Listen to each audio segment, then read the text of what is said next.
आम्ही बीड नगर परिषदेला या भागातल्या समस्याबद्दल वेळोवेळी सांगितलं, उपोषण झाले.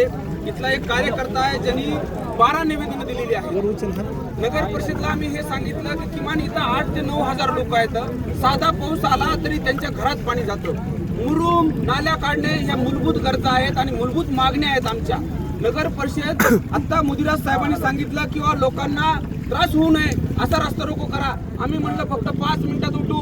बजरंग बाप्पा सोनवणे जोपर्यंत बार्शी नाक्यापर्यंत आले नाहीत तोपर्यंत आम्ही बसलो नाही. का? लोकांना त्रास होऊ नये. अहो, एक साधा कर्मचारी निवेदन स्वीकारायला द्या. ही जर सामान्य मागणी जर आमची नगर परिषद करत नसेल, बाप्पा माझी विनंती आहे की 8 ते 9 हजार लोक राहणारा भाग आहे हा.